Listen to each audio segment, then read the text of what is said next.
Hi, this is Kyle with kayDbait again. I'm going to be talking about dyslexia in this video.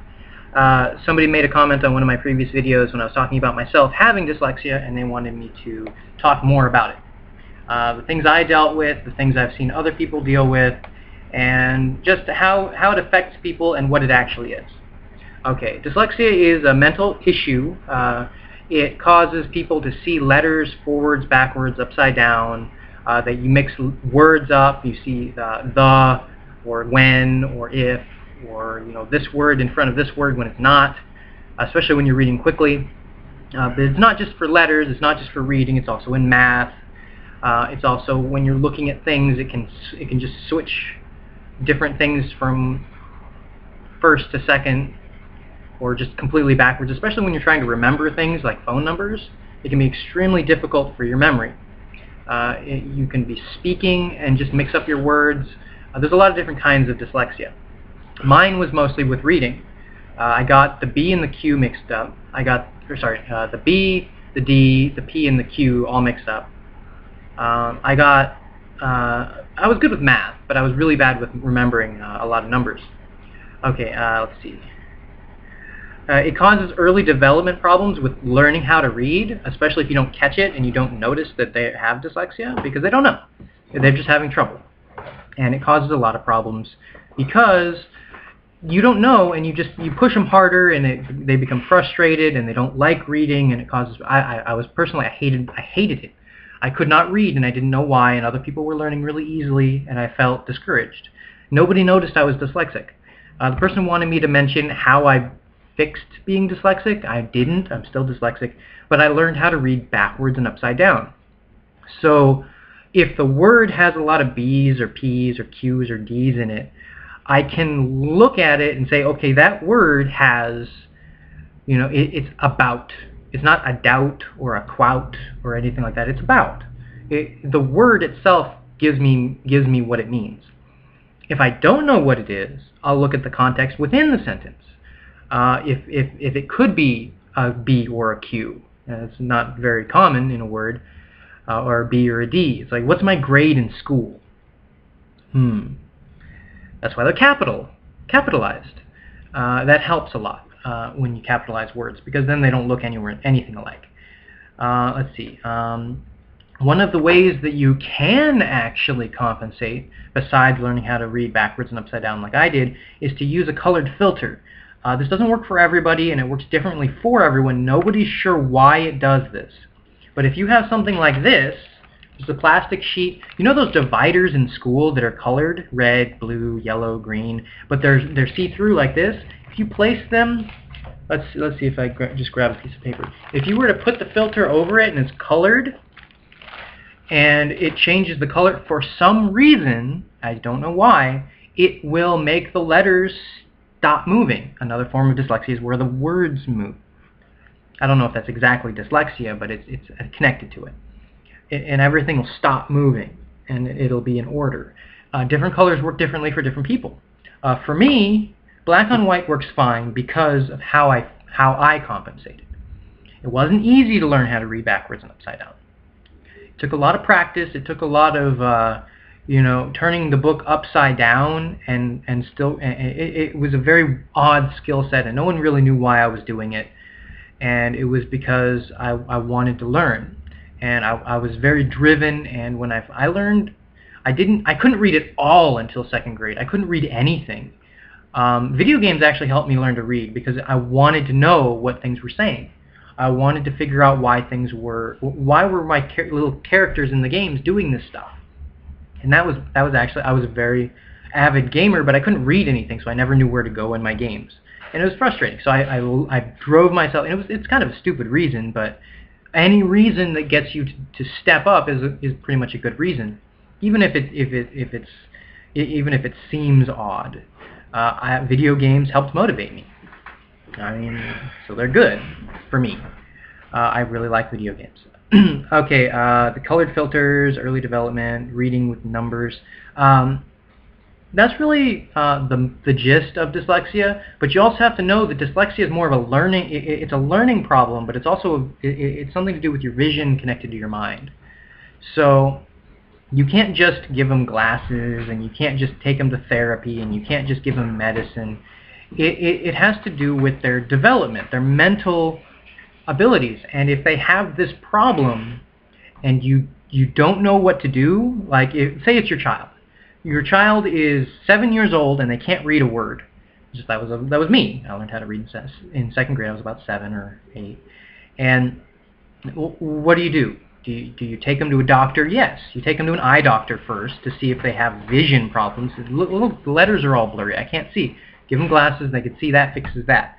But when it's dyslexia and they say, well, this letter looks exactly like this letter, and you try to explain it and you can't, then it's probably dyslexia, or at least a form of dyslexia, or they were taught poorly when they were young, or maybe they have a learning problem.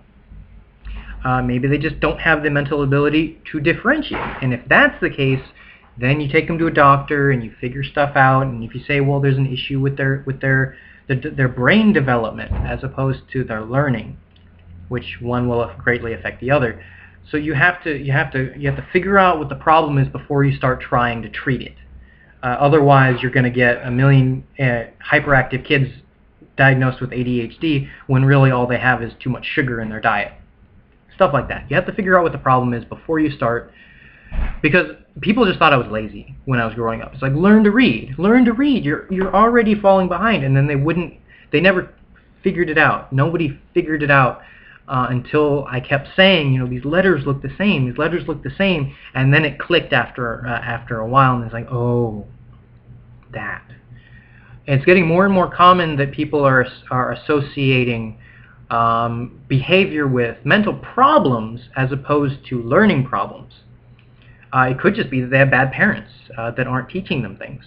I'm not saying that's... I have to say that it is very common for people that have children that probably shouldn't have children because they're not responsible enough.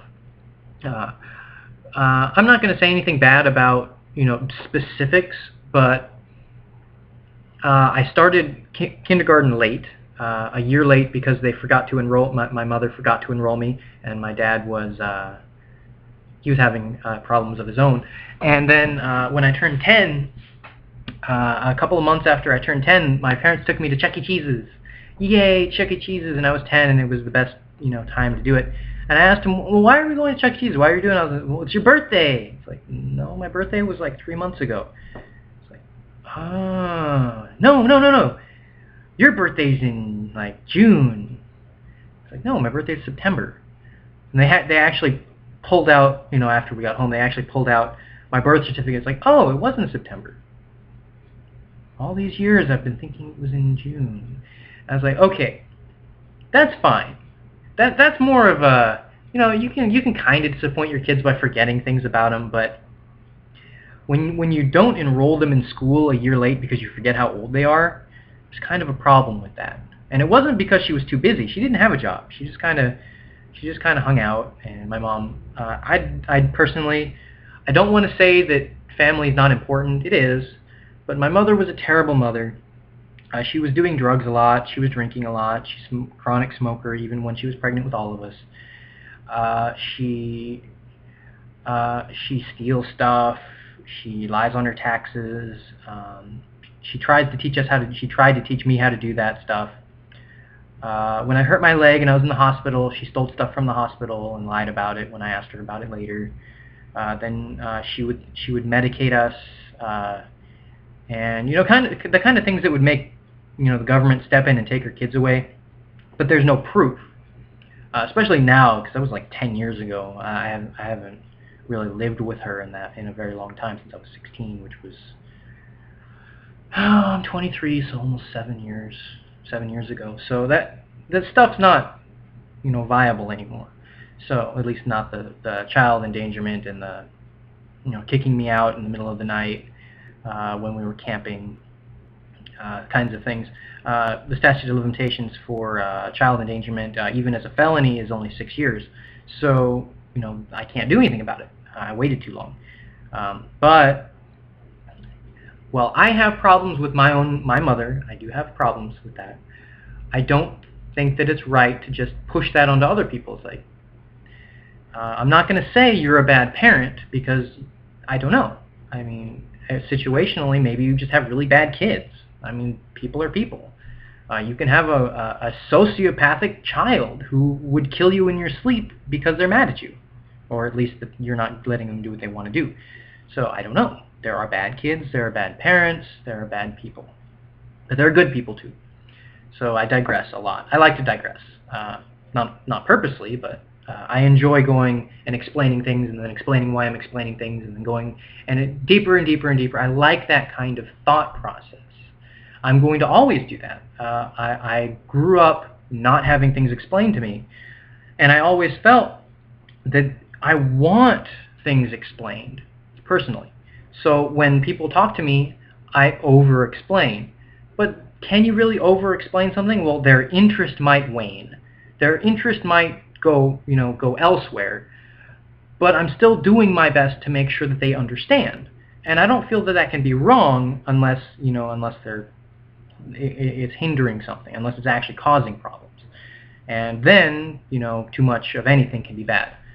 But I give people time to think about things. I give people time to put their 2 cents in on top of mine, and we talk about things, and we have a discussion. I like to have discussions. I don't like to talk it at people. I mean, that's what I'm doing right now, but I'm letting you take what I'm saying and then respond to it, and I respond to every comment I get. If they say, hey, cool video, I say, well, thank you. I mean, I don't have to ask you why you liked it. I mean, if you had something to say, you could say it. I'm not going to reach into your mind and forcibly say, well, tell me why you like this. No, I'm just going to say, well, thank you. I appreciate your comments. I appreciate that you watched my videos. I appreciate that you liked it. It's not that you have to like something. It's just that I want you to know that I appreciate that you like me, or at least what I say. Because there's not enough of that, There's not enough people saying nice things.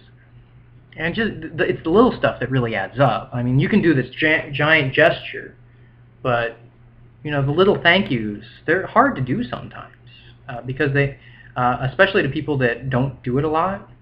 I mean, if you say thank you to everything and you're just kind of a nice guy, then you'll say it to everything. But that doesn't mean it means less. But for the people that very rarely say thank you, it does really mean a lot, because it means that they appreciate something of value, or at least to them it's valuable. So I like that. That's why I don't make wishes, at least very, very rarely that I do. That's one of my personal beliefs, is I value my wishes. I value them quite a bit. I don't wish all the time. I know it's kind of silly because I don't honestly believe that wishing will make things come true. I believe that hard work and dedication and skill and all those things are factors. But when I say I wish, then I really, really mean it. So anyway, my landlord's here, so I'm going to end the video. Have a nice day. Bye, bye, bye.